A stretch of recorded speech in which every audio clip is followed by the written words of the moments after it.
हरे कृष्णा। आइए आज हम गीता जी के चौथे अध्याय के 21वें श्लोक की विस्तृत व्याख्या करेंगे। निराशीर्यत चित्तात्मा त्यक्त सर्व परिग्रह शारीरम केवलम कर्म कुर्वन्नाप्नोति किल्बिषम, अर्थात जिसका शरीर और अंतःकरण अच्छी तरह से वश में किया हुआ है, जिसने सब प्रकार के संग्रह का परित्याग कर दिया है, ऐसा इच्छा रहित कर्मयोगी केवल शरीर संबंधी कर्म करता हुआ भी पाप को प्राप्त नहीं होता। व्याख्या है यत चित्तात्मा, संसार में आशा या इच्छा रहने के कारण ही शरीर, इंद्रियां, मन आदि वश में नहीं होते। इसी श्लोक में निराशी पद से कहा है कि कर्मयोगी में आशा या इच्छा नहीं रहती, अतः उसके शरीर, इंद्रियां और अंतःकरण स्वतः वश में रहते हैं। इसके वश में रहने से उसके द्वारा व्यर्थ की कोई क्रिया भी नहीं होती। त्यक्ता सर्व परिग्रह, कर्मयोगी अगर सन्यासी है तो सब प्रकार की भोग सामग्री के संग्रह का स्वरूप से त्याग कर देता है। अगर वह गृहस्थ है तो वह भोग बुद्धि से अपने सुख के लिए किसी भी सामग्री का संग्रह नहीं करता। उसके पास जो भी सामग्री है उसको वह अपनी और अपने लिए न मानकर संसार की और संसार के लिए ही मानता है तथा संसार के सुख में ही उस सामग्री को लगाता है। भोग बुद्धि से संग्रह का त्याग करना तो साधक मात्र के लिए आवश्यक है। निराशी का अर्थ है कर्मयोगी में आशा, कामना, स्पृहा, वासना आदि नहीं रहती। वह बाहर से ही भोग सामग्री के संग्रह का त्याग करता हो, इतनी बात नहीं है। प्रत्युत वह भीतर से भी भोग सामग्री की आशा और इच्छा का त्याग कर देता है। आशा या इच्छा का सर्वथा त्याग न होने पर भी उसका उद्देश्य इनके त्याग का ही रहता है। शारीरम केवलम कर्म कुर्वन्नाप्नोति किल्बिषम। शारीरम कर्म के दो अर्थ होते हैं, शरीर संबंधी कर्म। एक तो शरीर से होने वाला कर्म और दूसरा शरीर निर्वाह के लिए किया जाने वाला कर्म। शरीर से होने वाले कर्म की बात 5वें अध्याय के 11वें श्लोक में भी कही थी, जिसका तात्पर्य है कि सभी कर्म केवल शरीर, इंद्रियां, मन, बुद्धि के द्वारा ही हो रहे हैं, मेरा उनसे कुछ भी संबंध नहीं है।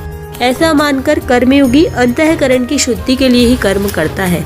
परंतु यहाँ आया श्लोक निवृत्ति परक है, इसलिए यहाँ उपयुक्त पदों का अर्थ शरीर निर्वाह मात्र के लिए किए जाने वाले आवश्यक कर्म, खान पान, शौच, स्नान आदि मानना ही उपयुक्त प्रतीत होता है। निवृत्ति परायण कर्मयोगी केवल उतने ही कर्म करता है जितने से केवल शरीर निर्वाह हो जाए।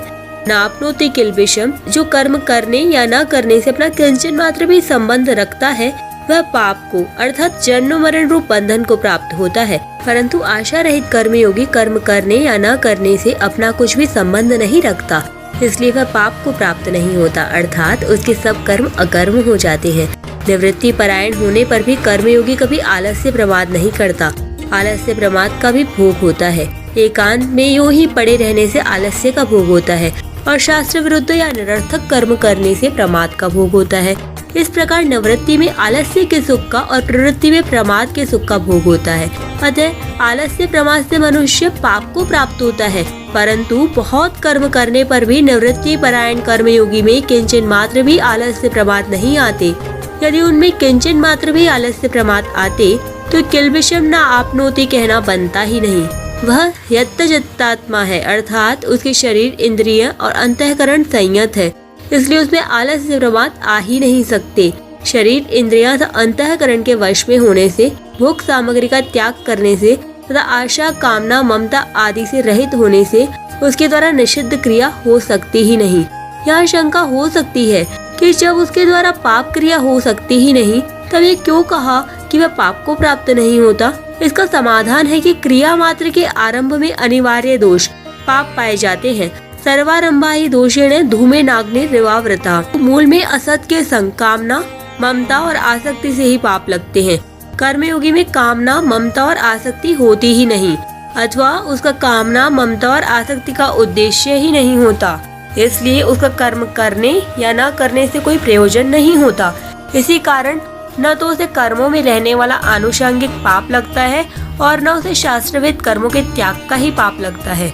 दूसरी एक शंका हो सकती है कि तीसरे अध्याय में भगवान ने सिद्ध महापुरुष को भी अपने लिए कोई कर्तव्य शेष न रहने पर भी लोक संग्रह के लिए कर्म करने की प्रेरणा दी है। अपने लिए भी भगवान ने कहा है कि त्रिलोकी में कुछ भी कर्तव्य और प्राप्तव्य न होने पर भी मैं सावधानी पूर्वक कर्म करता हूँ। अतः शरीर निर्वाह मात्र के लिए कर्म करने वाले कर्मयोगी को क्या लोक संग्रह के त्याग का दोष नहीं लगेगा।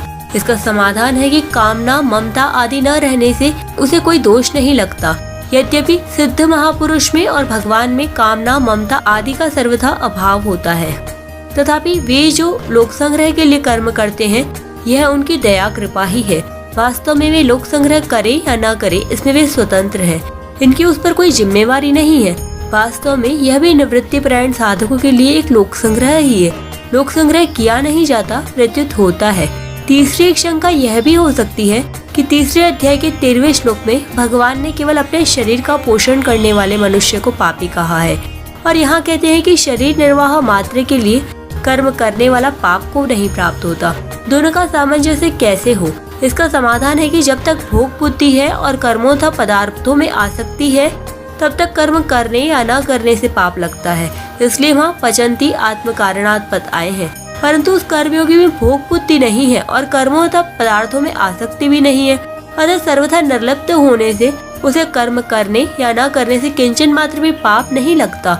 यहाँ प्रश्न हो सकता है कि इस श्लोक को अगर सांख्य योगी मान ले तो क्या आपत्ति है, क्योंकि इसमें आए सब लक्षण सांख्य योगी में घटते हैं। इसका उत्तर है, पहली बात तो यह है कि यहाँ कर्मयोग का प्रसंग है, इसलिए यह श्लोक मुख्य रूप से कर्मयोगी का ही है। दूसरी बात, सांख्य योगी अपने को कर्ता मानता ही नहीं है, उसमें मैं कुछ भी नहीं करता हूँ ऐसा स्पष्ट विवेक रहता है, फिर उसके लिए कर्म करता हुआ भी पाप को नहीं प्राप्त होता ऐसा कहना कैसे बन सकता है। कर्मयोग के साधक में वैसा स्पष्ट विवेक जागृत न होने पर भी उसका यह निश्चय रहता है कि मेरा कुछ नहीं है, मेरे लिए कुछ नहीं चाहिए और मेरे लिए कुछ नहीं करना। इन तीन बातों का दृढ़ निश्चय रहने के कारण वह कर्म करते हुए भी उनसे निर्लिप्त रहता है। लोगों में प्राय ऐसी मान्यता है कि कर्मयोगी गृहस्थाश्रम में और ज्ञान योगी संन्यास आश्रम में रहते हैं, पर वास्तव में ऐसी बात नहीं है। जिसे शरीर से अपनी अलग सत्ता का स्पष्ट विवेक है वह ज्ञान योगी है, चाहे वह गृहस्थाश्रम में हो या संन्यास आश्रम में। जिसमें इतना विवेक नहीं है पर उपयुक्त तीन बातों का निश्चय पक्का है वह कर्मयोगी है, चाहे वह गृहस्थ में हो या संन्यास में। 22वें श्लोक की व्याख्या हम कल करेंगे। हरे कृष्णा, राधे राधे।